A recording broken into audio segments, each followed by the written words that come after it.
for tonight's Farm Spaces with Food from Mzansi, and we will be joined by a very special panelist. These speakers need no introduction. They are doing amazing work in their respective communities, and I'm going to let them do the introductions and tell you more about what they're doing. And as you guys know, Farm Spaces is very interactive. The purpose of Farm Spaces is to educate, promote, and have a dialogue between and amongst farmers so that we can be able to understand farming better from the farmers themselves. So it will be interactive. You're more than welcome to request to be a speaker so that you can ask your questions directly, and our speakers will answer as best as they can. And I know a lot of you said that you have problems with requesting to become a speaker. So, should you have a question, you're more than welcome to just DM me and I will read your question aloud. So, without wasting any further time, let us start the show. And tonight we will be joined by our co host, Food from Mzansi. Hi, Food from Mzansi.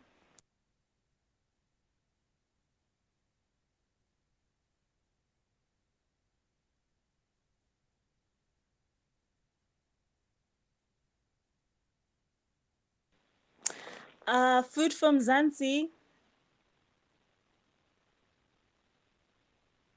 Okay, I think maybe Food from Mzansi is having connection issues. So when they come back, they will do their introductions. They've written wonderful, amazing stories about our guests, and you guys should definitely check that out ASAP.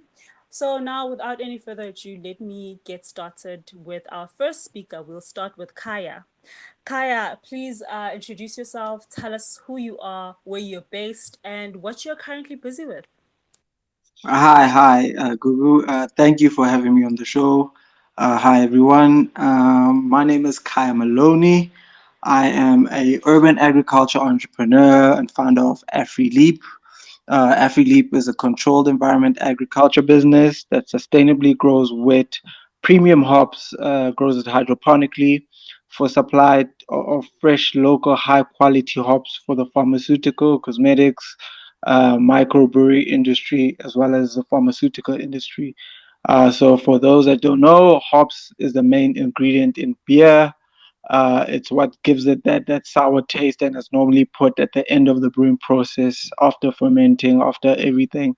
Um, I'm currently based at Constitutional Hill in the urban city in Johannesburg. The reason I chose that location was because it brings green farming to the inner city, and I'm hoping it's something that can grow. I'm originally from Glasgow, but I'm currently living in Four Ways. Yes, thank you. Thank you so much, Kaya, for that wonderful introduction. And whilst our speakers get on the show, I think they all having connection issues. Maybe we can just start with you and your journey. Why hops farming? How did you get into urban farming to what it is today?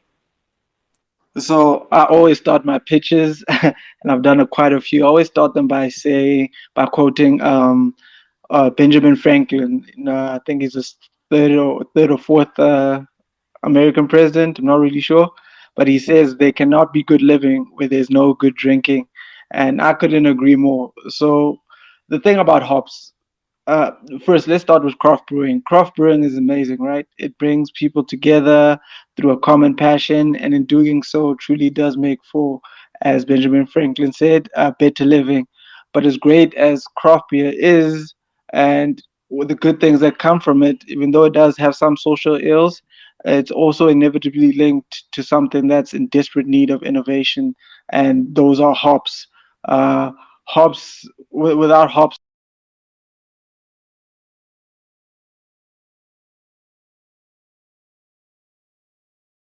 craft brewing doesn't exist, and without craft brewing, uh, the community it supports doesn't exist, and there's a whole value chain that stretches for miles and for hundreds of billions of rands that hops supports, but people don't know. I think everybody knows the advert from Hansa Pilsner. the slogan is the kiss of the SARS hop. So a SARS hop is a variety of hop. So AfriLeap was a company that decided long ago that if good drinking meant good living, then maybe smart drinking would make for smarter living. So I set forth and I set a journey of building the first four-season hydroponic hop house. The reason why that is significant is because hops are only grown in one region in all of South Africa, and that's in the Western Cape, in the Southern Cape actually, in the Southern Cape in George. That's 4 hours away from Cape Town, and they only grow there because of the perfect conditions. They have longer sun, the temperature is the right amount of moist, so that encourages growth of hops for hectares. If you go to George, you'll see hectares and hectares of hop farmland. So the reason I chose hops as well is because hops are generally grown in one area, so they're not local. You can't really say things are local if they're not grown in Johannesburg or wherever you are. If you're in the Northwest, if you're in the Northern Cape, or it's not local if it has to be bought from another place. So I decided to revolutionize that industry. They degrade over time, so they're not very sustainable. Once you harvest a hop, after 6 hours, it starts degrading and losing its properties. It's new things that make it good. Um, as well, they also use a ton of water, and growing it through hydroponics, I save 90% of the water.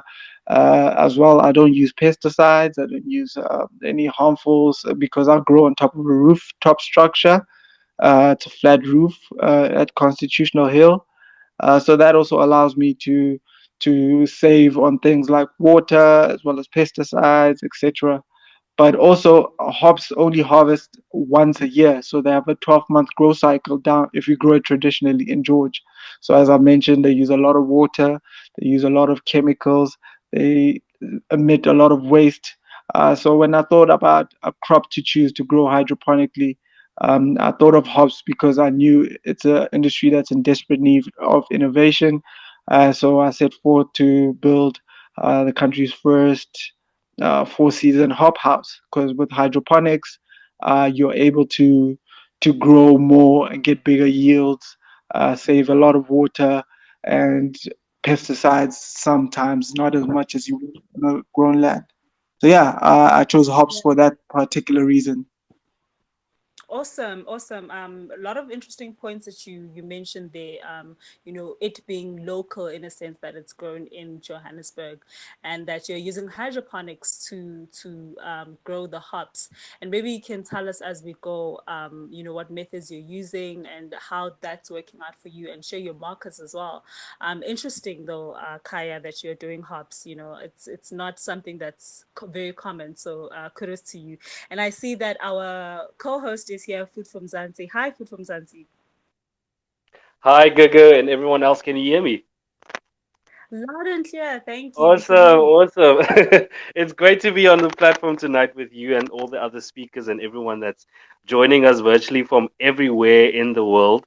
I am Duncan Masiwa, journalist at Food from Zanzi, and I look forward to tonight's discussion.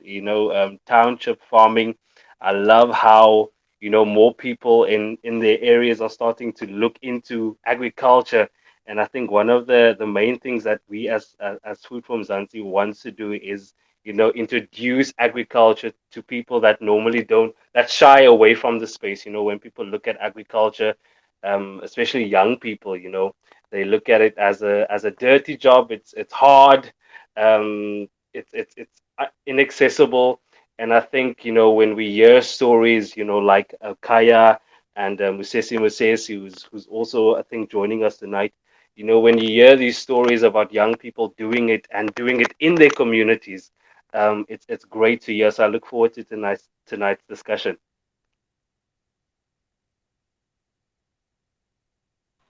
Awesome. Thank you so much, Duncan from Food from Zanzi, guys. And he's right. These stories are told by Food from Zanzi.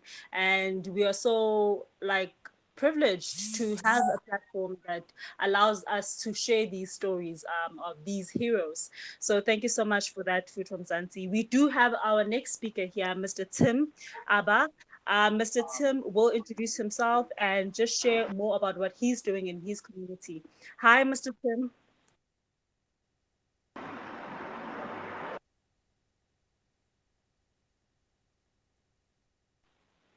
Mr. Tim Nectar. Hello.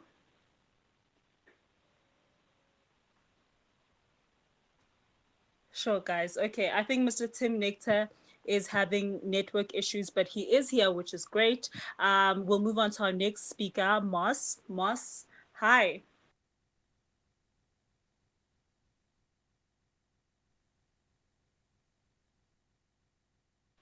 Hi, Moss. Can you hear me?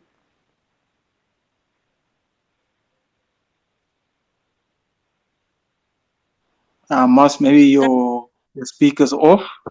Yeah, his speaker is off. Hi, Moss. Maybe unmute your mic.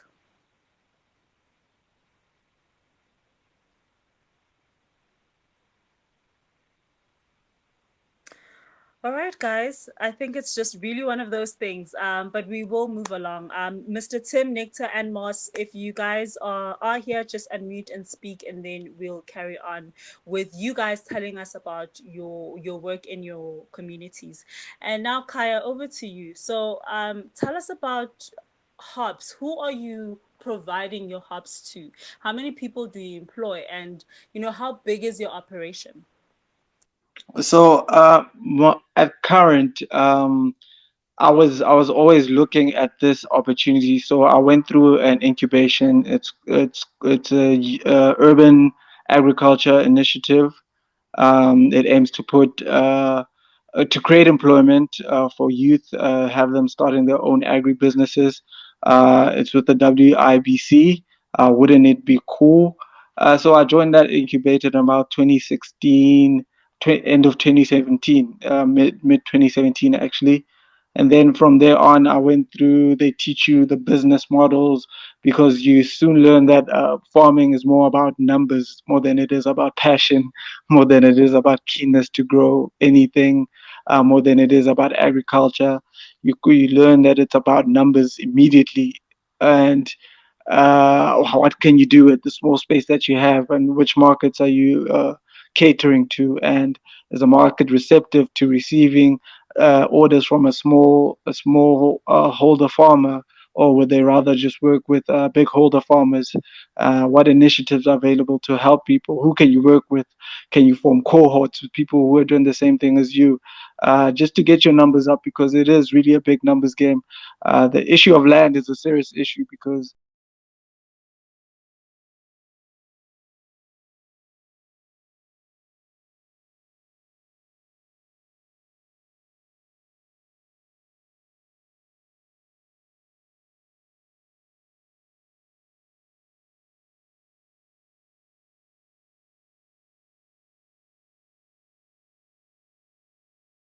this crop? Is it off season? Is it out of season? Am I doing something? Are my numbers making sense? Can I pay staff? Can I? Because as a farmer, you always the last person to get paid, and if even when you start, you could be running an NGO without even knowing it. You have to be ready for those things until you get your numbers right, and that's why I place great importance on emphasis a great emphasis on numbers. Sorry. So when I joined this incubator, I think everybody had already come with an idea of what they wanted to grow. There's people who wanted to grow chilies. There's people who wanted to grow tomatoes. There's people who wanted to grow lettuce and spinach and basil and uh, all sorts of vegetables and leafy greens. But I was one of the last people to choose my crop, and as you can tell, it's like a very niche industry that I picked. Because numbers are such a big thing, you don't want to be growing lettuce, which goes for 14 rand at the market, and you only have about 300 plant sites or in your NFT or hydroponic space or A-frame or EBB and flow system. Those are different hydroponic systems. So I chose a crop that fetches a very handsome price at the market, and as well as an off season. Off season, what can I get? Because of hydroponics, that means I can grow when it's out of season. In George, as I said, it harvests once a year. Has a 12-month growth cycle.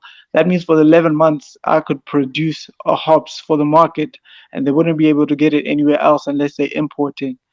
So I thought about that when I chose hops, and uh, when you choose and you work on your numbers, that's what you should focus on.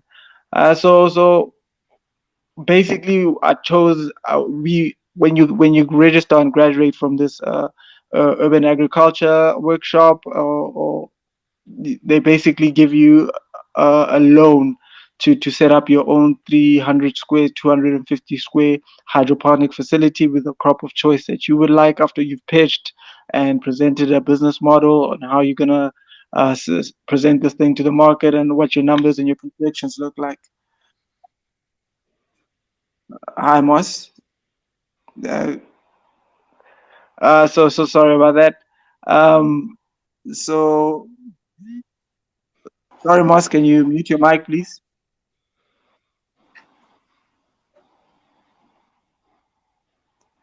Okay. So yeah. So once I'd chosen a crop of choice, once I'd chosen a crop of choice, I realized that off season I could get about 400 to closer to 600 for hops off season. And because SAB have such a huge monopoly on hop growing in South Africa, I know that everybody else imports it. Then if you're not buying hops from SAB, you're basically importing. So therefore, I saw a market. I was like, okay, this is definitely an industry that would. There's a loophole that I saw. I was like, okay, if people are not getting hops from SAB, that means they're importing from abroad. And I was like, okay, the competitors are also importing from abroad, but I realized that they have a CSR, corporate social initiative, to source their products, their resources locally to produce hops. And if they can't produce hops locally, that means they have to import. So I was like, okay, I'll grow for SAB competitors. But once learning of the market for hops, hops are such a miracle crop. They're very, they have fantastic pharmaceutical benefits. They're used in cuisine and seared on steaks to give it a. They're also used in teas. So the more research I did on this crop that I was growing, the more I fell in love with it, and it just became something that I just blew my mind in what it could do. There's arguments for it curing cancer, inflammation, A and B, all sorts of sicknesses. Uh, and I was like, okay, this is a crop I'm going to grow not only for the beer market or the craft brew market. I also focus on cosmetics because it has skincare properties and hair care, and it's also used in food and tea and anxiety medication. So that's when I found crop. I found like so many markets and so many existential markets that I could grow from.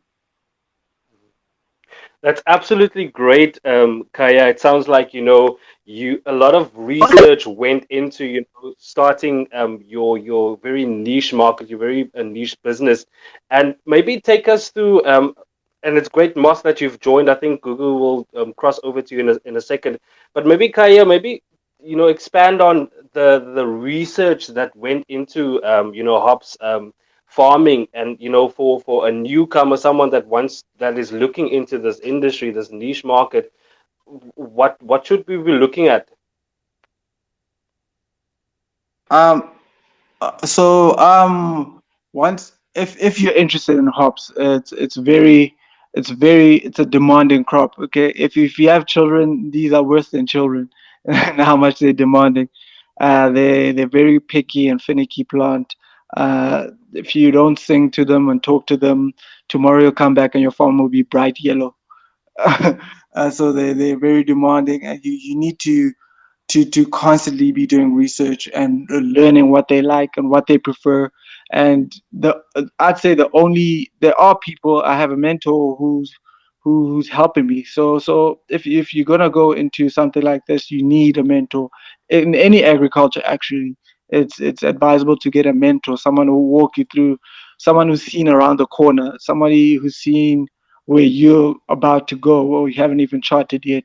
I think that's important. I have a mentor who's actually growing hops in Pretoria on his farm, Mr. Gert van der Waal.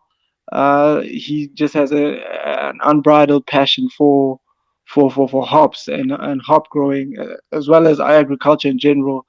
He grows things like moringa, things that are very niche, but have incredible pharmaceutical benefits. No cannabis, no cannabis. But and funny enough, that's the reason I went into hops. I just had a brain thought of just like wanting to grow cannabis, but I realized that the program that I was a part of really sees cannabis as a social ill for the country, amongst other things. So you don't really want to be adding to South Africa's problems. And they thought, I don't know why they thought beer was a good idea, but that's what I started with.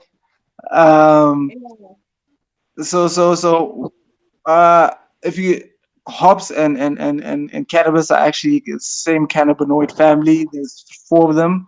Can't remember the two names. So once you're looking at hops, you should be really doing your research on where they grow, how they grow.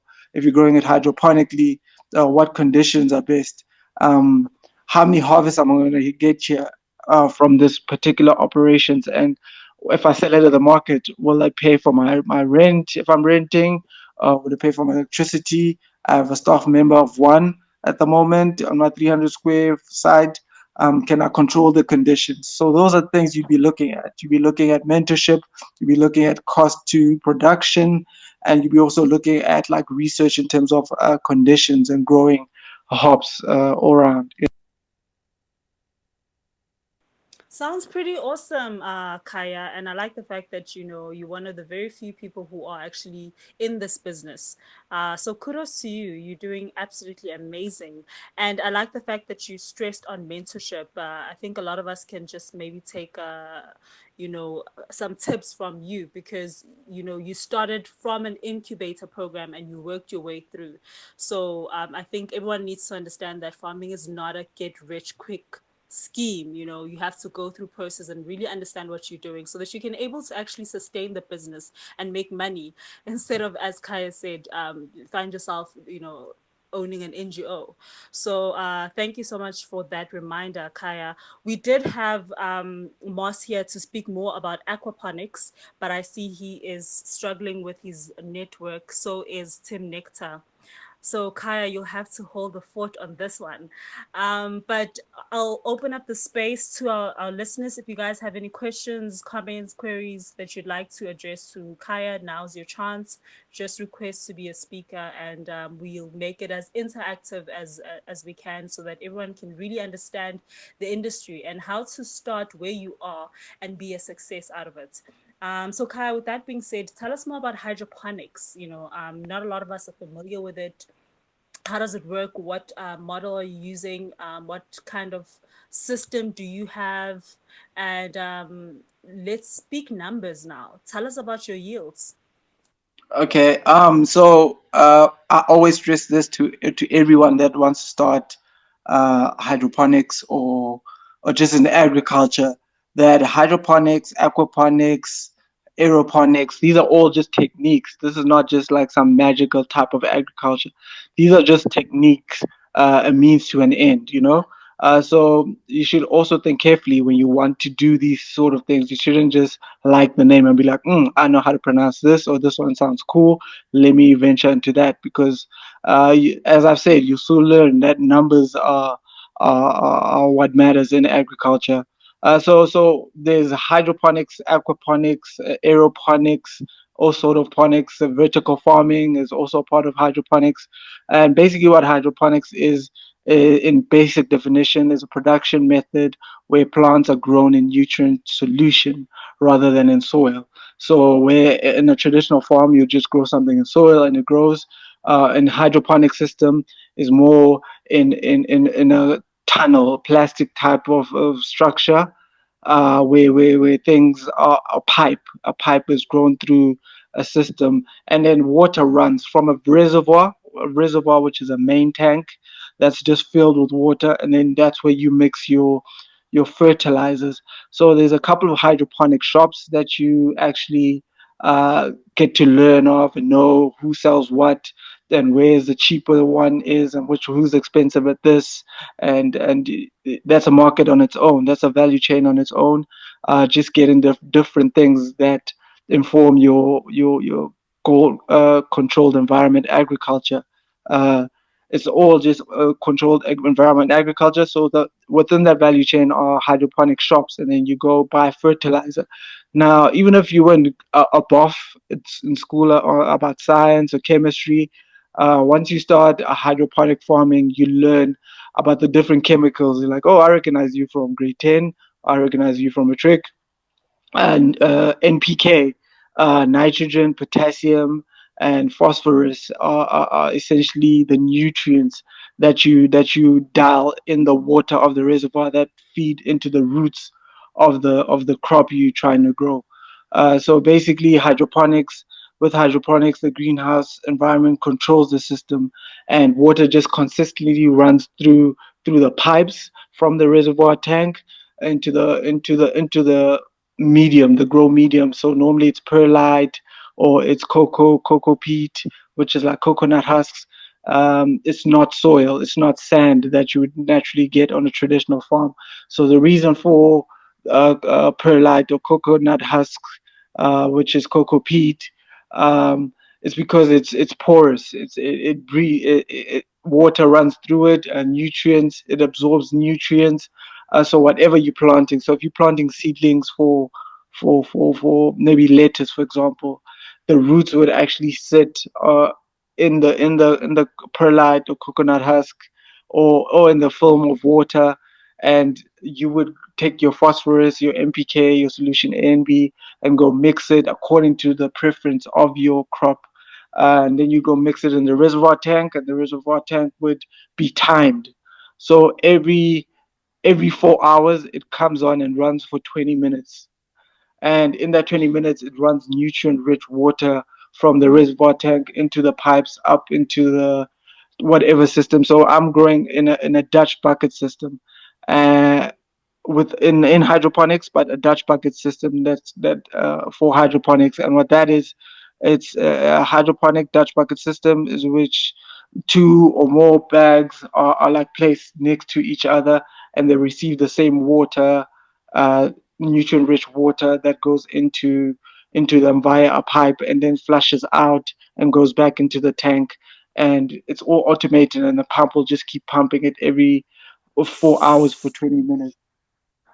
So basically, you get to learn about the numbers. So in my current setup, I have about 550 Dutch buckets, with cocoa peat and rhizomes. Rhizomes now are the root structure that's planted inside of the bag, inside of the Dutch bucket, where the cocoa peat is, and then it's 550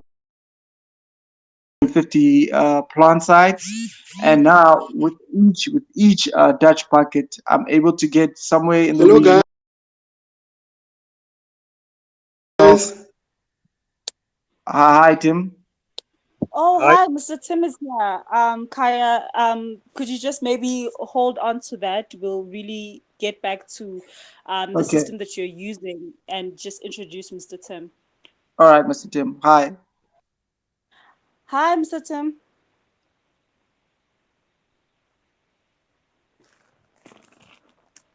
Mr. Tim, can you hear us?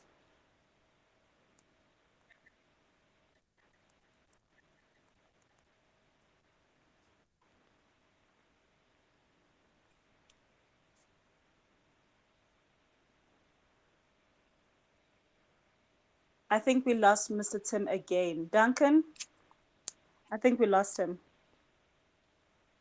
Let's move on, Mr. Tim. I see. Are you there? Okay, we'll cross over to him again a bit later. Um, Kaya, sorry that we obviously had to cut you short. Something that that Google asked you in the beginning. It seems like it can be, it can sound quite daunting, and overwhelming, to hear, all the systems that you put in place, and how it is that you do things. Let's maybe just rewind back to starting a hops farm. I think one of the questions that I have for you, how different is hops farming in a township area, as opposed to traditional farming areas? Are the costs more, or is it not more? Does it require more inputs? Maybe just take us through that. Okay, okay. Thanks, Duncan. I would generally say like just the hydroponics in itself has a big startup cost. So I was fortunate enough, as I've said, to join an incubation who gave me a loan in order to set up my system, and they provide you with all sorts of contractors that actually know about hydroponic farming, that actually help you with with your first couple of months, and they teach you within the program to grow this thing. So in terms of township agriculture and introducing hydroponics, I think big players and sponsorships in terms of government should definitely join something like this. Um, it would benefit people and cut down the cost a lot more if people actually formed cooperatives to do something like hydroponics. So if you were to grow something like hydroponic hops, um, essentially you would obviously need a lot of space because it's something that's very light and fluffy, and per kilogram, even though the yield is high and fetches an attractive price at the market, how to actually grow it is actually a lot goes into growing it, and in a small space it doesn't yield the right profit margins that you would need. So the one thing about my farm is I knew that going in. I wasn't just surprised during the growing cycle. I knew that growing, but I knew something like hops, which is not grown traditionally in Johannesburg, would bring a lot of attention, and that I divert that attention into something else where I'd find myself in a much bigger space with the land, with people wanting to partner because of these skills that I show. So I do a lot of promotion in social media. I'm currently in Farmers Weekly, like just like Gugu. Um, this month's issue, I have a whole mid-page spread there. So it's doing exactly what I thought I'd do when I entered farming space, was to get the relevant attention, get these grants, enter competitions. I've been lucky and fortunate enough to win a couple of competitions, some international, some local grants. There's a lot of funding. If one thing I'd encourage people is that there is a lot of funding in agriculture. You look at things such as NYDA. There's a lot of grants that are looking to support farmers, but there's just not enough young farmers that are actually partaking in the industry. So I knew that going in. So for farmers, I would say a cooperative would be best for something like hop growing. Other than that, I'd advise chilies. I'd advise something different that you can actually grow at a small scale and reach profitability. Because on a small scale, hops are not very profitable unless you're using it as a PR tool to get to somewhere else. So always have a strategy of what am I doing in this small space and where am I going? Or how many people can I employ? Is it going to show? What do the metrics look like? What's the runway? What's the runway cost of actually running this thing at a loss? How long can I run at a loss before I have to close and pack up shop? I know a few people that have tried hydroponic hop growing at a commercial scale and unsuccessfully didn't. These are American companies, people in America, and there's also a brewery. What's it? Red Devil Brewery. There's a hop box guys that tried it, and we're gonna supply the brewer, the local brewer that side, the craft brewer that side, and it didn't work out. But I knew that going in. I'd done that research going in, knowing that at a small scale, you less than likely to be successful. But if you use this to get enough attention to grow into something else within the hop space. So I'm working with another company. and we're doing something in hops in hydroponics for the pharmaceutical of market. So that's what I encourage for everyone. If you're gonna do something on a small scale, know why you're doing it for. Do as many interviews as you can. Do as many spaces as you can. Uh, just just promote yourself and promote your skill of growing, so that you can use it for something else. Because it's very the profit margins are very slim in small agriculture, in smallholder agriculture, unless you have the quantities on the market and your crop yields a lot, so that you can be profitable. Yeah, I love that. I Yeah. love that. And I think something that you highlighted was the fact that if you want to start, like I said, it can be it can sound quite daunting and overwhelming. So if you do want to start, maybe look at the option of starting it as a group or as a cooperative, which will of course then make it less costly, on your pocket. I think that's absolutely wonderful. And of course, with funding opportunities, Food from Zanzi has a great article where farmers can actually check out different funding opportunities that are out there for farmers. So if you do want to have a look at that, you can just visit, of course, www.foodfromzanzi.co.za, and just search 10 funding opportunities for farmers, and I'm sure that will help. Kaya, I would suggest that you get a glass of water, because it seems like you'll be talking quite a lot tonight. We did try and get we did try and get Tim and Musesi back online. I saw them a moment. I saw them a while back.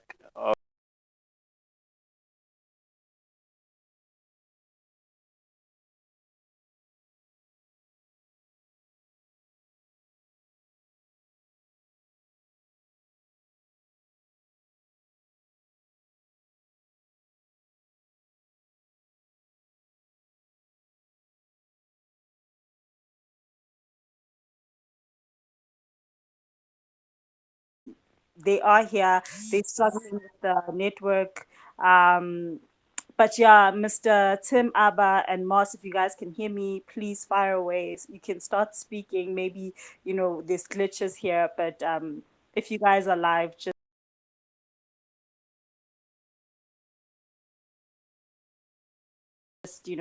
start speaking and we will hear you. So yeah, guys, the floor is open. So if you guys have questions for Kaya, now's a chance to fire away.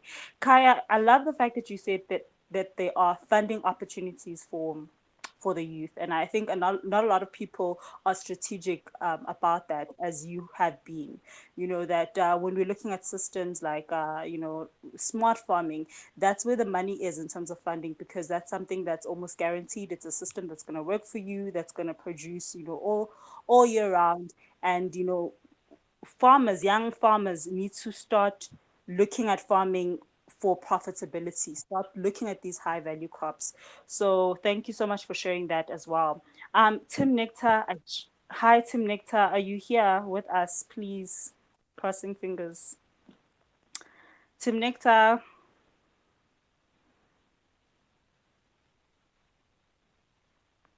All right, over to Ipeling. Hi Ipeling. Hi, Gugu. Good evening, and everyone. Duncan, it's such an honor for you to be part of the show. Sorry Ipeling. Hi. On my side. So my name is Tim Abba. I'm an agroecologist, environmentalist. I'm also a food activist, but above that, I'm a farmer. So my mission in life, what I do every day is to train people, community members from the kids aged 3 years old to 100 years old grannies. In our communities, we faced with various challenges in terms of food security. And then, so I saw a big gap.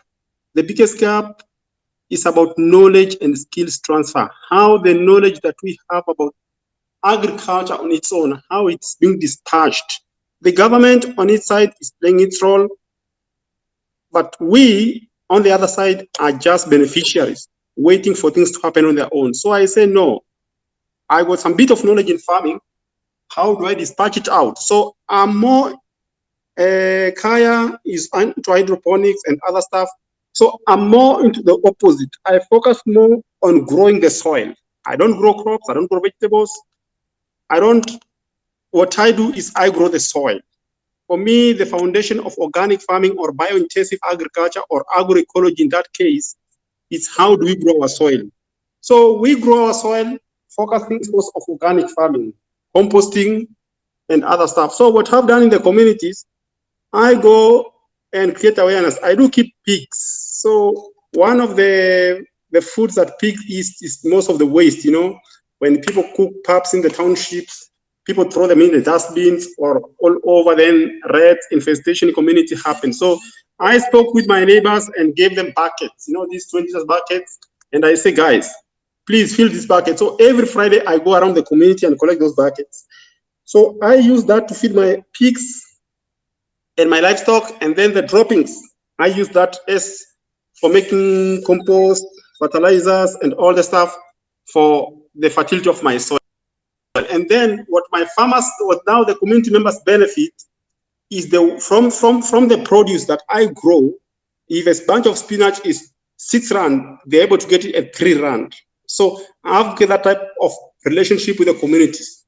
But on the other side also is the training. We got so many people in the urban environment.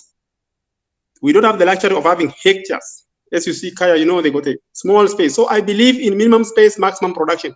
Whatever space you have, even if it's a balcony, how do we get our people to grow food? So I focus on this minimal space and growing food by creating awareness.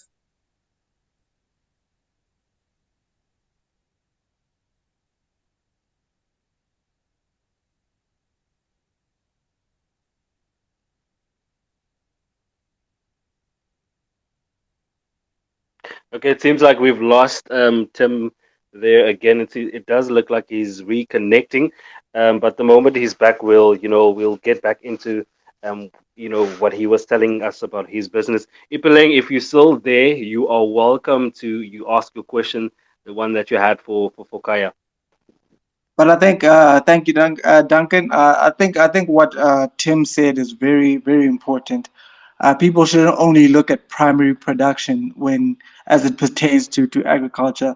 There's many. Like I said at the beginning, the value chain is long, and it's in every point. It needs participation from the general public. If you're not growing primary, if you're not actually the one that's growing, planting, you can be the guy who does the fertilizer, as I've said. There's people who does the fertilizer. You could be someone that just collects. You could be someone that just that grows something else, or farms or cattle. Or you don't always have to be. You can even be in agro processing. There's even more grants when it comes to manufacturing, agro processing of agricultural things. If you dry something or take someone's waste and turn it into something, that's also for part of agro processing.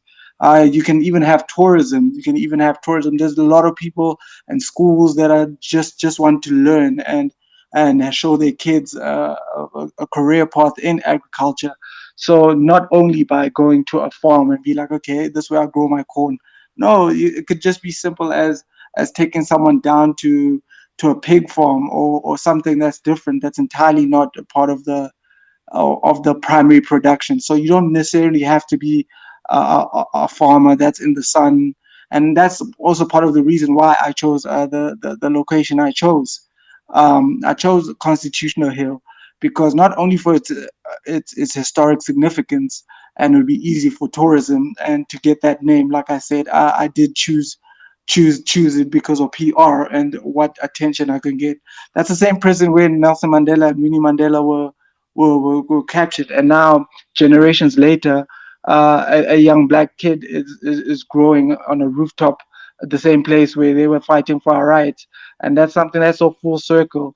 And so when you have the urban inner city schools, I can show kids that farming doesn't mean that you have to be in the sun burning all day for a lot or little money, or just having, like, it's not relative or parallel to slavery. It is actually something that has tech innovation. And so my farm also has a lot of sensors, a lot of just things I've gotten as grants, as winning prize that I've added to show the inner city schools as a part of my agritourism initiative that farming is not traditionally just a Afrikaans male broer industry, that you can still wear your fitted cap and Timberland boots and listen to Jay-Z and still be a farmer and listen to Drake and still do farming in a more technological way, not just the traditional sense of being in the sun, burning and and still partake in the agro process in the agricultural sphere, whether it's agro Yes. processing or otherwise. Yeah, thank you. Yeah. Yeah, no, Kaya. Thank you so much for that. Yeah, I think you guys are actually showing us that we are transforming farming. A lot of people want to become farmers. They want to be primary producers because that's what farming is. But you guys are doing so well because you're exposing us to all these niche markets, all these new ways, technological ways of farming that is so appealing to us, right? Because we can have that flexibility and still farm, as you say. We can still be about our vibe and still be a farmer. So you guys are doing really, really amazing. Ipeleng, hi. Sorry, Hi, you hi, had a Gooks. question. Um, Actually, I think Ukaya has covered the question that I wanted to ask based on the urban agriculture gardens that can promote economic development and tourism. Look, another thing, food security, I think it remains important because what I've realized is that I might be in breads in a commercial space, but even in my house, I've just realized that in the area around Roy Hayskaral, what we do, I've got a garden in the house, and what I do, people do come and learn. They come and learn how we do 1, 2, 3, and I've just realized what it has built a very positive social commitment within our street because each and every household has got a backyard garden. So on Sundays, it's always nice to know. I know house number what has got, they've got butternuts, and house number what they've got a beetroot. So we no longer go and buy in the shops. We just utilize our space. We just meet and we just see how we can exchange vegetables. It has created a very positive environment in our street. So another thing is the environmental benefits and biodiversity. So yeah, and the one last thing that I wanted to raise was that thank you, Duncan, so much for sharing the positive stories of our farmers. When I heard your voice, I was laughing. You caught me off the guard. I didn't know you are presenting today, but you've been sharing so much. And if you can look at people, I don't know if you have spoken to Uzandile Kumalo. She's one of those farmers who are doing good in Santon. She's farming on the rooftop of Santon, and if you can look at the quality of the lettuce or whatever that she's producing in a small scale, it is so positive that these people, I'm really, they are really my role models because they are able to grow food in a limited space, and they are very creative because they can grow they can produce of a high quality, and they can utilize whatever the small space, and some of them they even use their tires. So yeah, I'm just happy for today's topic. Thank you, guys. Thank you so much, Ipeleng. It's also great to have you here. And, that's what we love doing, that we love sharing, the untold stories. We call them the unsung heroes of agriculture, the growers and the farmers that we haven't heard of. As Kaya said, it's no longer, just the older generation, the white guy with the khaki clothes that are farmers. There's more, of our younger and our black farmers that are coming through the space, and it's great to have you guys on this platform, such as Farmer Spaces. Kaya, I want to quickly go back to you. You were talking about just basically piggybacking off of what Tim said with regards to primary agriculture and primary production. I'm quite interested to know, in terms of your niche market, what are the options that are available, in terms of sort of looking at other aspects of hops farming, or the hops production. What other options are there in terms of, the value chain of it all? Maybe you can elaborate on that.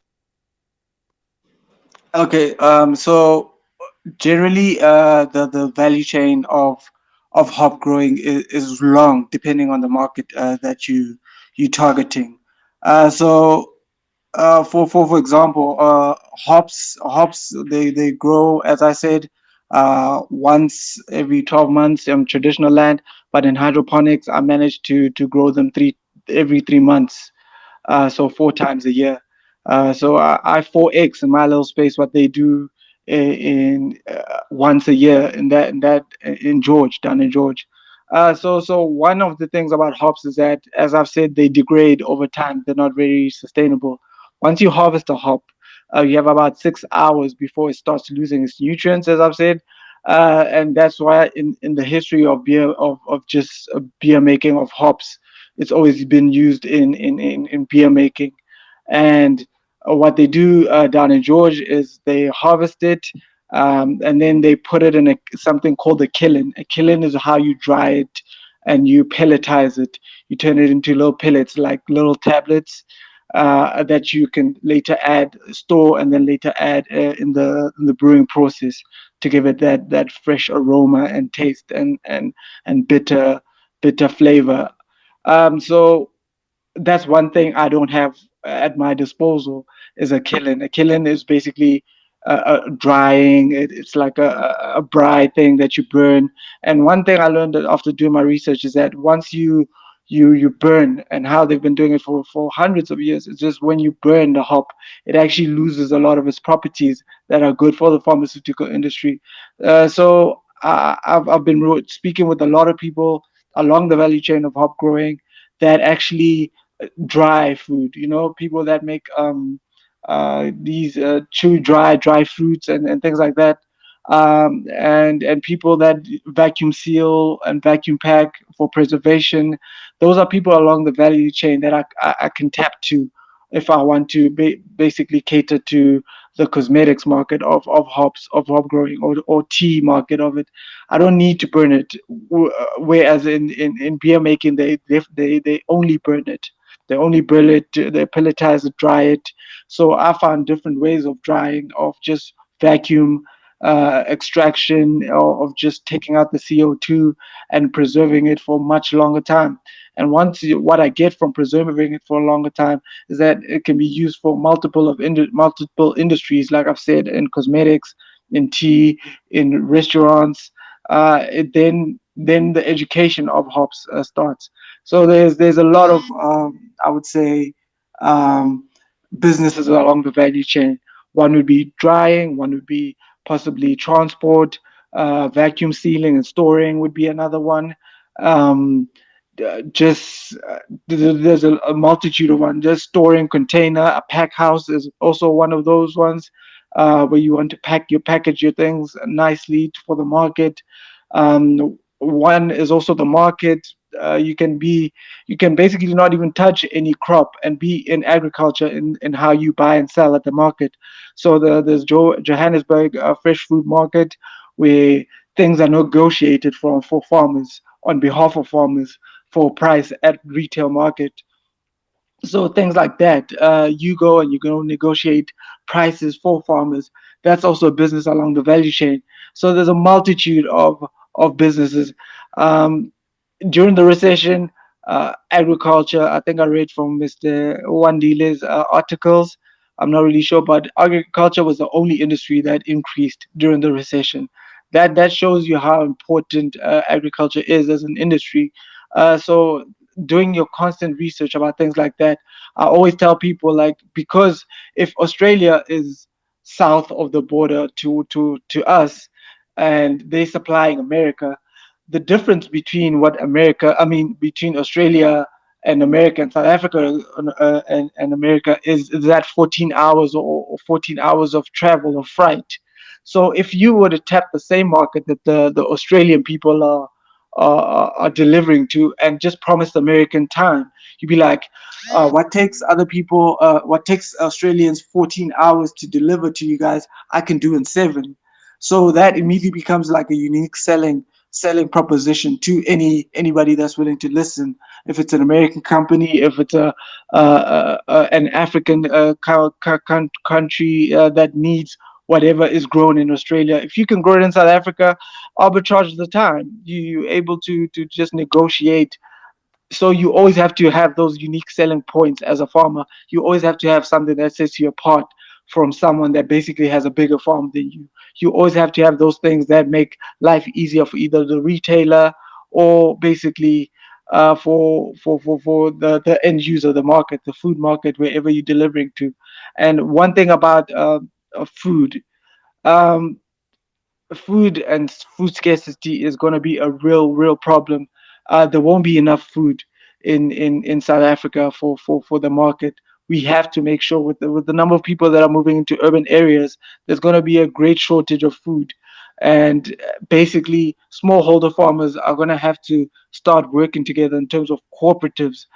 So even industrializing industries like that could be part of the value chain of hop farming, yes, but also just general farming, where you are the person that links cooperatives and be the agent between that, and you become the broker for their crops.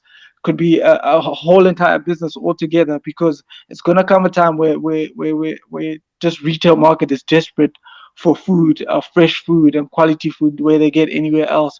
So there's a lot of and with the advent of technology, sorry, I'm losing my train of thought, but even with the advent of technology, there's going to be industries that are not even thought of.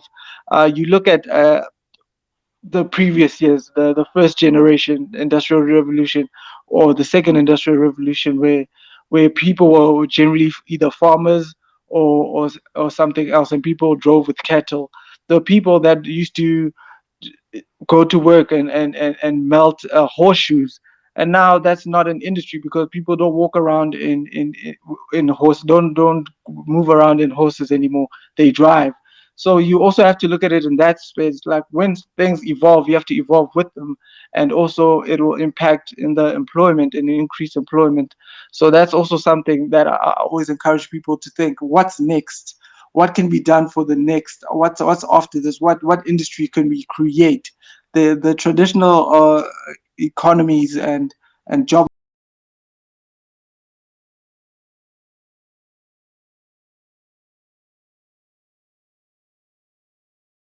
market is going to be is slowly dying out. So you have to think with the advent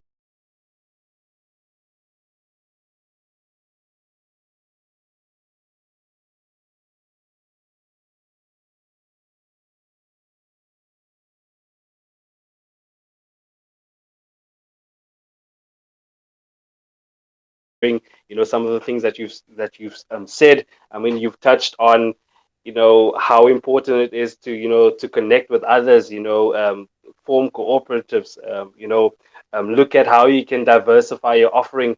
And I think, as a farmer, it's becoming, quite difficult, more and more difficult, to thrive as a farmer. And that's why, finding multiple streams of income is so important. And I'm glad that you touched on, the different options that are available, within the value chain with regards to hop farming. I want to quickly, before I give over to Google, I want to quickly look at,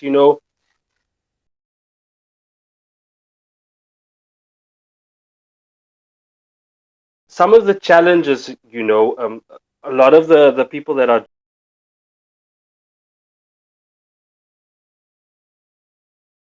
joined with us here tonight, there are people that want to get into the industry. They've heard about this thing called agriculture, and they want to know, what are the options within a township setting, perhaps, or in a rural community setting. I want to quickly look at, the challenges that you've had with regards to markets, because one of the things for a lot of new farmers is that um, you want to get into the industry, but okay, how do I approach markets? How do I find clients? What do I say? What do I don't say? Do I email them? Do I WhatsApp them? That conversation. Maybe just take us through some of the challenges that you've had, in terms of markets, and how you managed to overcome those challenges. And what's your advice, for new farmers, especially, what those that want to start in the township space? What is your advice for them, Kaya? My advice is always start where you are with what you have, and like you don't really need a massive 300 square hydroponic facility to be in hydroponics. There's things that you could just pick up at the scrapyard that you can put together.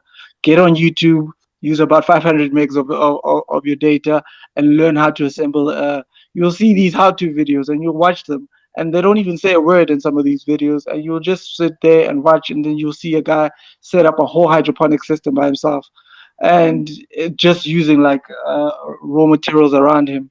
So I always encourage that. Like, so while I wanted to do agriculture, I didn't have the means. There wasn't always the opportunity to join this incubator. So what I did was just I played middleman. That's what you can do as a starter. Play middleman to something. There's always people that are willing to listen to you. This is not a selfish space. That's one thing I can say about the agriculture space. There'll always be someone that's willing to help you. I'm glad Ipeleng spoke about Zandi. Zandi is a very closest friend of mine. She also went through the same program that I went to, and we struggled together. I won't tell you, we even started a company together. It didn't work out, but what happened from there is we grew our network trying to establish something. So if you where you can't do anything, be the middleman of something. So either if someone has a pack house, go get cheaper plastics for their pack house, and you'll supply them with that, and be the middleman. Start with something, with what you have, where you're at, with what you can do. You don't always have to have everything. Often people just see the photos that I put up on social media, and I did say I use it as PR, but they're like, Kaya, I need where can I get the funding for 5 million rand? I need to set up this my own hydroponic structure in my own facility. You don't need that. You don't have to start there. It's not always a straight line to get to something. I we had to wait for years, for a couple of months. I had to go into different industries to make money, but still with the agricultural vision. So I had to work side jobs. I had to do side hustles. I had to uh, drive things to people for market before I actually became a commercial hydroponic farmer. And even now, I'm still at a commercial scale, but I'm still experimenting. I still have to convince the market that this is an actual business because it's so niche, and I'm one of the few, if only, not the only person doing it.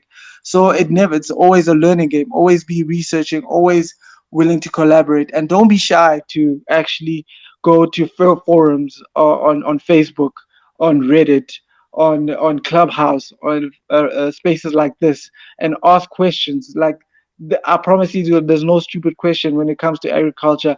Nobody knows what they're doing. Everybody is just winging it and hoping to catch that lucky break. And with agriculture, you only need to get one lucky break.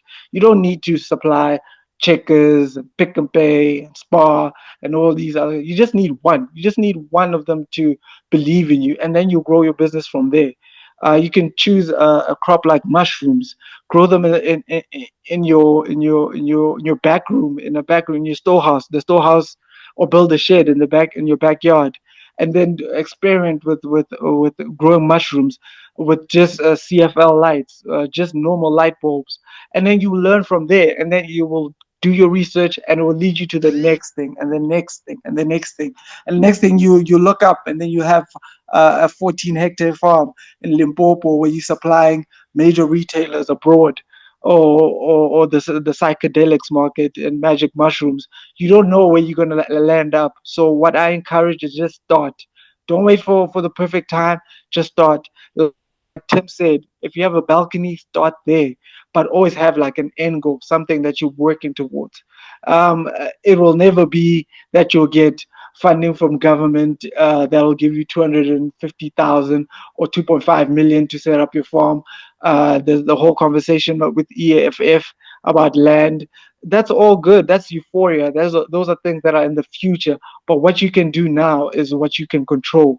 And that's like, I have a pot plant and I have 14 pot plants and I can grow this and I can grow that. I can grow basil. I can grow herbs. I can grow culinary herbs and supply maybe a butchery or a spaza shop or someone that has a restaurant in my local township. It doesn't always have to be grand scale things for you to start. You don't always have to inherit your grandfather's farm for you to start. Just start with what you have where you are with what you have. Thank you. Powerful. Wow, Kaya, I'm so inspired by you right now. And thank you so much for breaking it down to the most simplest, logic, guys. Just start, take that risk. You don't know where you'll end up. As Kaya has, documented his journey, he started and he didn't even know where he'd be. He started odd jobs, and the vision did not change. So I'm inspired by that. Really, I am. I think we need to change this narrative of agriculture being something that's far away from us, and it's going to take us years and years to make money. It is profitable even on a small scale, as Kaya has mentioned. And Kaya has told us, guys, there is no such thing as a stupid question. So right now, please, I am opening up the floor for the last time. If you guys have a question for Kaya or a comment, please request to be a speaker and fire away. I really want the space to be very interactive, and let's learn, let's share, and let's inspire, most importantly. So whilst I wait for the questions, Kaya, I do have a question on the DMs from, let me just check it now, from Kabelo. He would like to know more about your incubator program. He's saying that please ask for me. I want to utilize the unoccupied parts of local school grounds. What would I need to prep for? I'm in Protea Glen and interested in some cash crops, yellow maize and sunflower, which I piloted in my front yard. And also, would I be in the wrong side of the law if I plow unoccupied, kind of like dilapidated but good condition lands? Kaya, this question is from Kabelo. Okay. Thanks, Google. Cabello, I would say that's a good idea. Those are the best places to start. Dilapidated buildings, abandoned buildings. Most of the time, the owners of those places, if you just speak to them, they'll offer to you rent free. If they're not obviously stingy with trying to see people actually use their spaces. But what you would need is obviously is someone in whatever hydroponics that you're looking into to first fix the irrigation system, how to get the water to wherever you're going to be growing or your grow site, and what you would need. You'd obviously need a reservoir tank. And as for the incubator, they're actually opening up. They actually, you guys should follow Mila Fresh on Twitter.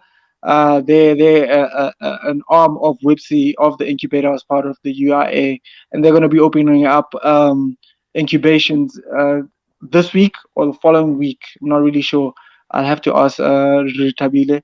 But yeah, they're always looking for applicants to try grow different things.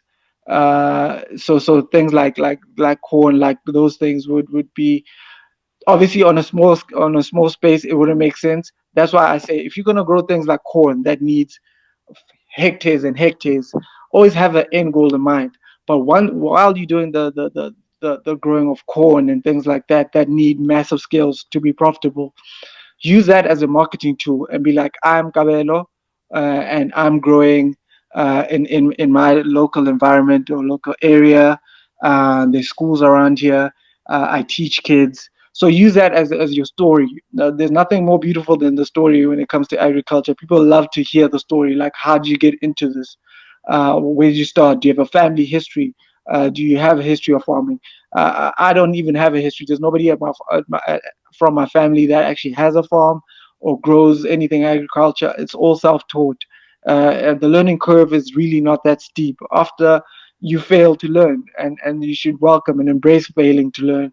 But don't let it knock the wind out your sail. Just keep going to where you're headed to. But because you want, if you're going to be growing corn, you want hectares and hectares, you have to use your small space to your advantage in the best way you know how, and that is to promote yourself, social media, show people, promote your skill, choose a foundation, maybe a nursery that you're helping in your area. Those stories of social entrepreneurship are so important. And one thing you grow to learn is that, so you don't have to be an NGO, but social entrepreneurship helps when you're helping a disadvantaged community or area with something that you can do for profit. That's not, there's no shame in that. There's no shame in that. There actually are incentives and government incentives that encourage those sort of social entrepreneurship initiatives where you say, you speak to maybe your local counselor or whoever, or a government leg or institution, and say to them, I want to supply these people with this. They need these kids. There's a primary school that has a feeding scheme. I'd like to supply these people. Or then they'll definitely work with you. Like I said, it's a very collaborative space, but you always have to have the end goal in mind. You always have to be like, I'm going to be a billionaire or a millionaire or 100,000 or whatever. But how am I going to get there?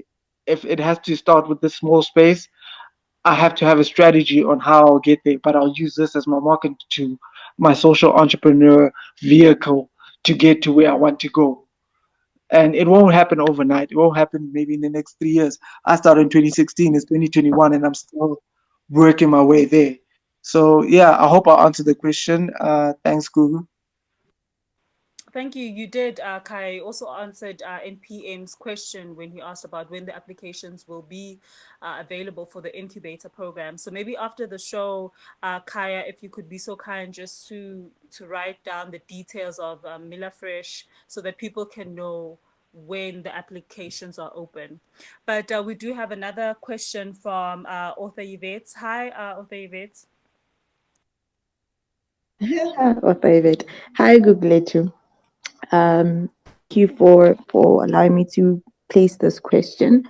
I just have a question for the farmers on, and also thank you so much for sharing your knowledge. The last bit that I did catch was very insightful, and I am someone who's trying to step into the farming space. So my thing is that I've acquired land, and so I have a vision for it. However, the land that I've acquired it's quite a big piece of land, and I think for now my challenge is like, how do I?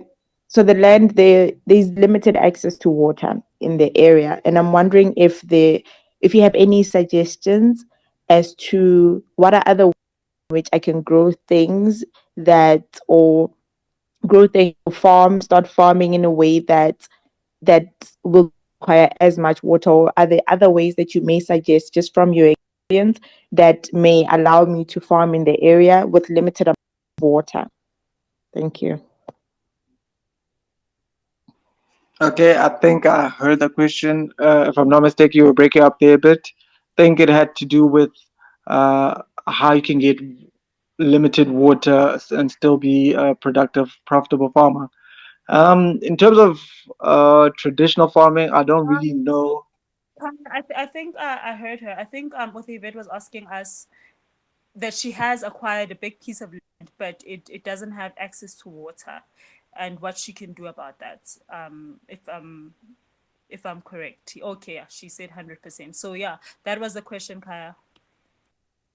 Yes, thanks for that, Google, and thank you, author Ebit. I'm really not clued up as to how to get dry places with water. Like I did say, with hydroponics, it does have an expensive startup cost. Obviously, I did it through the incubation, and the incubation generally pay help you with the contractors, with people that will set up your structure for you. Um, Hydroponics does save 90% of the water, so you reuse the same water. You just uh, refill a little bit and you clean your systems. So it works well with limited water areas.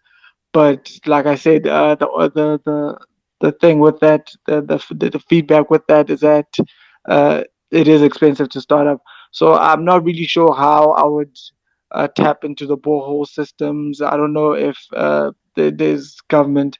I saw an article during COVID that Gift of the Givers actually found water at a hospital that was struggling with water. Maybe there's a borehole system or pipe that you could tap into. I'm not really sure. I'm not very clued up. I'll be honest. I'm not very clued up with traditional farming.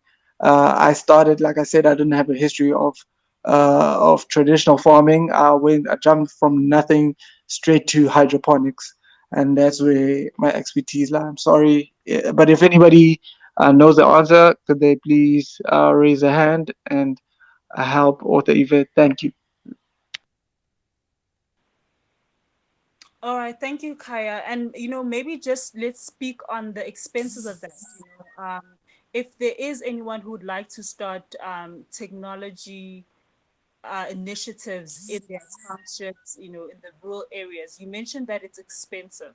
So how practical is it for us to now start hydroponics where we are, if we really want to get, to the level that you are currently? How do we go about doing it? But as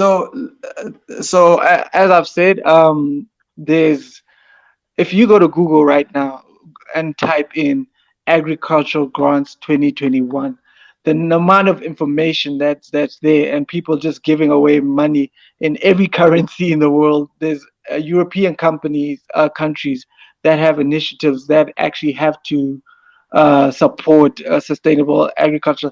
There's this thing called the 2030 Agri ESDG goals and for sustainability and food security. So amongst those things is healthcare, it's food security, it's water sustainability, energy, and can't remember. I think in agriculture is the fifth pillar, and the world is incentivized to focus on funding those things, not only in Africa but like globally.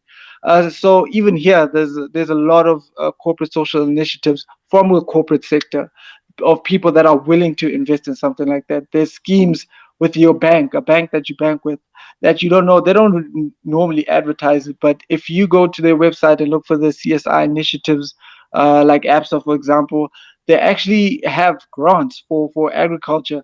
So looking out for things like that that will help you in finding grants. Like I said, this incubator that I'm part of is sponsored by a lot of national treasury is one of them. Jobs Fund is one of them.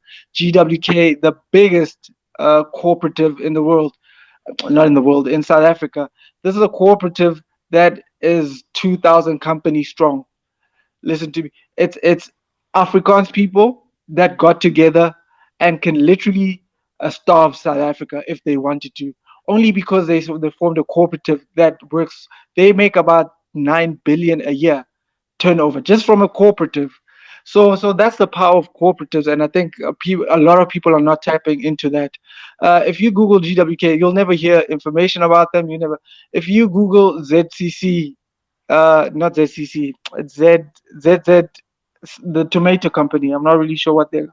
That is one of the biggest companies in South Africa. They also make close to 9 billion a year, but you will never hear one representative or person saying they're from that company.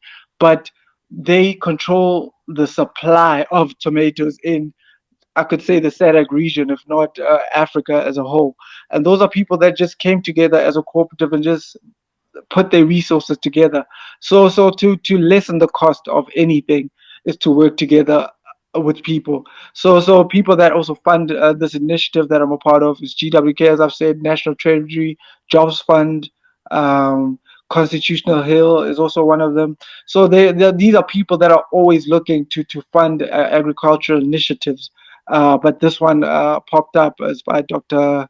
Michael Magondo and Tina Magondo, and they just started this initiative to help young aspiring agri farmers. It's Whipsy, so you can also search Whipsy in on Twitter. Wouldn't it be cool? They have a green black logo. So there's a lot of funding. To be honest with you, all I put up to be a commercial farmer was essentially the petrol to go from Klerksdorp, to drive from Klerksdorp to Joburg for classes, to attend these classes. That's the only money I put up, and now I have a 500,000 rand farm. There's no money that came out directly from my pocket. It was all initiatives, winning awards, winning sustainability grants, winning. And this is me being honest. This is obviously bootstrapping it. I've had to bootstrap it myself with other things because I have this ultimate goal to get to this uh, land in Georgia, where with my partners, and grow this thing that's going to revolutionize the world.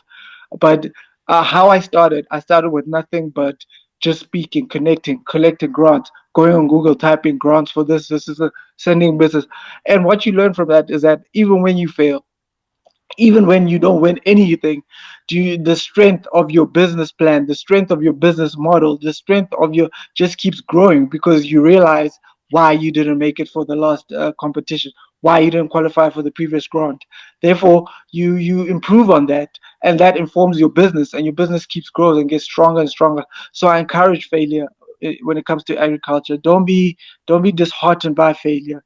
Uh, be able to walk away, and that's another thing I always tell people. There's no shame in walking away from, maybe you decided to grow chilies and it didn't work out, and so you decided potatoes. Maybe you tried to challenge ZZC in the tomato space and it didn't work out, and you move to another crop, or it will inform your knowledge as it pertains to agriculture. So don't give up. There's a lot of grants, there's a lot of initiatives, there's a lot of grow. I think SAB also opened their Cooler Foundation. If it's not Cooler, I forget the name, but they also have a foundation that they have open right now for people that are looking to get into agriculture. Like I said, the 2030 goal is to hit those 5 pillars. It's water, energy, food, and agriculture. 4 5, I'm not really sure. So there's so much grant and corporate social initiatives that are just looking to fund anybody in Africa, locally. The agriculture department has initiatives as well, even though they're strict and they're difficult. But once you keep failing at applying for these things, your business grows and your network grows.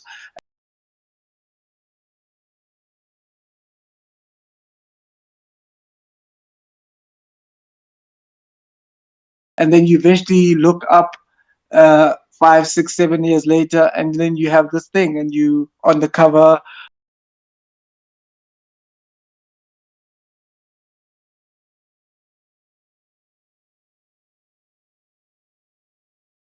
Money that you don't have to pay back.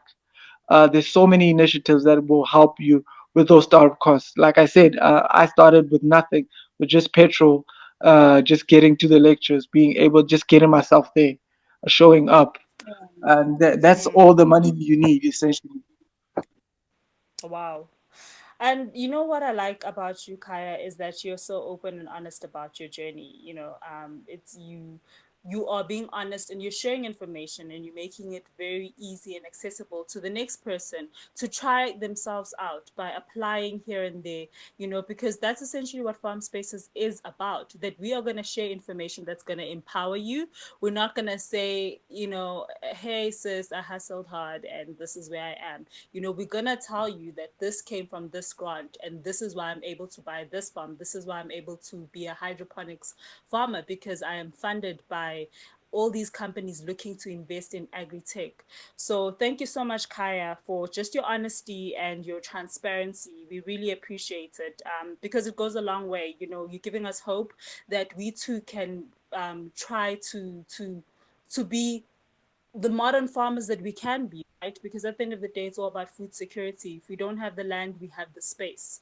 If we don't have money, we have the free grants that are available and incubator programs that are going to equip us to be the farmers that we really want to be and to be profitable, because farming really isn't a hobby. It is a business. We are looking at it as our career, as our 9 to 5. So thank you so much for telling us the information that we need. I think after the show, we are wrapping up right now. Kaya, if you would be so kind just to share your incubator program, sorry, because I have three questions here that really want to know where can we get this incubator program, because people are so excited. So thank you so much, Kaya. And I think we should wrap it up, guys. It's been Kaya, you've held the fort. Thank you. Hey.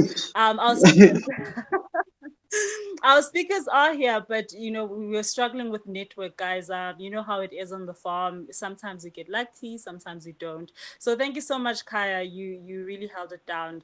Any last words, Thank you. comments? Food from Zanti, are you here with us? I am still here, still enjoying the conversation.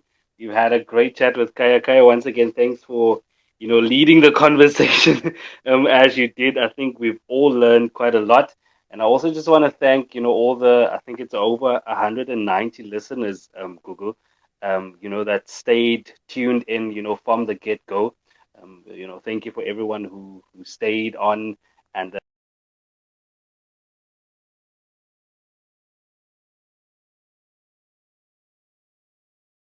engaged with us via the comment section. Ipiling, author Yvette, if you're still here, thanks for joining us. And also, definitely, I'll definitely connect with author Yvette after tonight's session, and then try and connect her with someone that can guide her, with accessing water and what the process is and who she should be speaking to. So I'll definitely be doing that. But Kaya, thank you so much, and all the best. Thank you, Duncan. I'm gonna need it. I'm gonna need it. Thank you. But yeah, I think in closing remarks for myself is uh, just like I've said, just start where you are with what you have. At the time you're at. There's never going to be a better time to decide to do something. Just do it at a small scale, best way you know how, and yeah, just keep fighting that good fight. You don't know the people. You can't even imagine the people you're going to meet on your journey. Um, but it's such a collaborative space. And like I mentioned, with GWK being the biggest cooperative of only Afrikaans males, uh, and nothing against them. They were good. They were good to do that. They saw it early that food scarcity is a thing, and that's what I encourage for everyone. Everyone, especially smallholder farmers, aspiring farmers, that form those cooperatives. Even if the profit margins become slim, the wealth of knowledge and networking you're gonna run into, but just by doing that, the amount of people you're going to meet that are just going to change your life, the knowledge, just I encourage cooperatives for everyone. um there's no glamour in being stuck alone, uh in the middle, at the bottom, or at the top. In farming, it's a very lonely road. And if you don't have people that you can lean on, whether it's mentors, whether it's a cooperative family, you're always going to feel like you're stuck in this thing alone. Form those partnerships. Don't think about the money at the beginning. If you can't afford someone who has a bigger skill than you, offer up profit sharing. That's what I did. I was like, there's somebody that had vast skills, a lot more skills than what I did. I don't have a car. I put all my winnings into my farm. I put every single side hustle money into my farm. So when it's time to pay salaries, at least I can pay one person.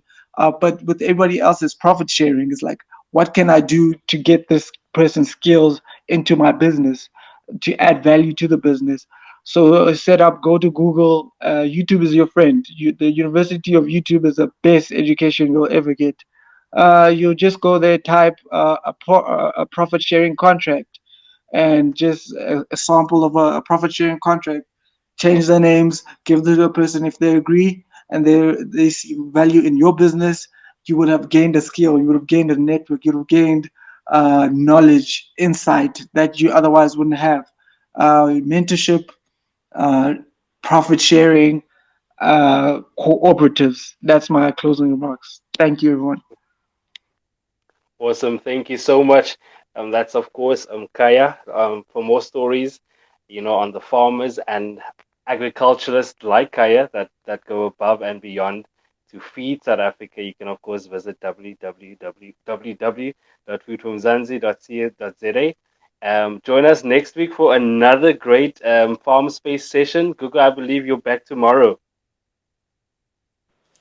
We are back on Thursday, guys. We are back on Thursday. It's going to be exciting. We have commercial farmers and Bayer company who is going to school us and educate us on commercial farming and inputs. So stay tuned, guys. And next week, Monday, it's going to be another jam-packed session with Food from Zanzi. Duncan, do we have a topic yet? We'll definitely be communicating that via our social media platforms. So for those that are here, stay tuned to our social media platforms. You're on Twitter, Instagram, and even Facebook. And yeah, we'll keep you in tune. Awesome. Thank you Yes. so much So to our listeners. I like to say again, Mila Fresh on Twitter for the guys for that are interested in joining the agriculture cooperative, not cooperative, sorry, incubation. Yeah, it's Mila Fresh, Wipsy Innovator. Yeah, those are the people that will guide you to where you trying to get to. Thank you. Awesome. Awesome. Thank you so much, Kaya. You've been wonderful. And to everyone who's join us again on Thursday. Thank you so much for joining us. And for me, it is good night and goodbye.